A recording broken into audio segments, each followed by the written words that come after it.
இந்த police training, police செலெக்ஷனுக்கெல்லாம் நிறைய protocols எல்லாம் இருக்கு. நம்ம சைலேந்திர பாபு சார் சொல்லியிருப்பார் ஒரு இன்டர்வியூவில், என் கூட ஒருத்தர் வந்து கிரவுண்டில் காலையில் டெய்லி எக்ஸசைஸ் பண்ண வருவார். ரொம்ப மாசமாக என் கூட தான் இருந்தார். ரொம்ப டெடிக்கேட்டடாக மிஸ் பண்ணாமல் பர்ஃபெக்டாக ஃபாலோ பண்ணிட்டு இருந்தார். பட் அவர் சின்ன ஒரு ஹைட் டிஃப்ரென்ஸில் வந்து அவர் இந்த செலெக்ஷன் ஆகலை, அவரை ரிஜெக்ட் பண்ணிட்டாங்க. என்னால் கூட ரெக்கமெண்ட் பண்ண முடியல, ஏன்னா எங்களோட ப்ரோட்டோகால் அது வந்து நாங்கள் மீறக்கூடாது அப்படின்னு சொல்லியிருப்பாங்க. பட் அந்த டிபார்ட்மெண்ட்டில் எத்தனை பேர் அந்த மாதிரி செலெக்ஷன் க்ரைட்டீரியாவில் செலக்ட் ஆகி இருக்காங்க? இப்போ வெரிஃபை பண்ணால் எவ்வளோ பேர் தப்பு பண்ணியிருப்பாங்கன்னு தெரியும். அது ஓகே, அதை விட்டுருங்க. சர்வீஸில் செலக்ட் ஆகி இந்த ஃபிட்னஸை செலக்ட் ஆகி ஒர்க் பண்ணிட்டு இருக்கிற இப்போ எத்தனை போலீஸ் ஆஃபீஸர்ஸ் வந்து ஃபிட்டாக இருக்காங்க, அவங்க பாடியில் ஃபிட்டாக இருக்காங்க?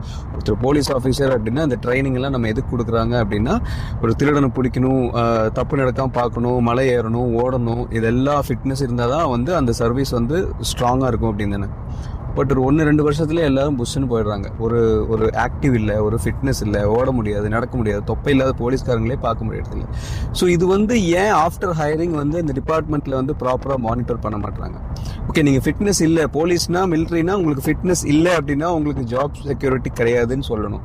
இல்லை உங்களுக்கு பென்ஷன் வராதுன்னு சொன்னால் இந்த டிபார்ட்மெண்ட்டில் எவ்வளோ சூப்பராக ஃபங்க்ஷன் ஆகும். ஸோ எல்லாரும் ப்ரோட்டோகால் வந்து பிஃபோர் ஹையரிங் எப்படி மதிக்கிறாங்களோ அதே மாதிரி ஆன் த சர்வீஸில் இருக்கும்போதும் மதிக்கணும், ஃபிட்னஸாக தான் இருக்கணும் அந்தந்த டிபார்ட்மெண்ட்டு அப்படின்னு சொன்னால் எல்லா கம்பெனிஸும் எல்லா டிபார்ட்மெண்ட்டும் சூப்பராக ஃபங்க்ஷன் ஆகும். தேங்க்யூ.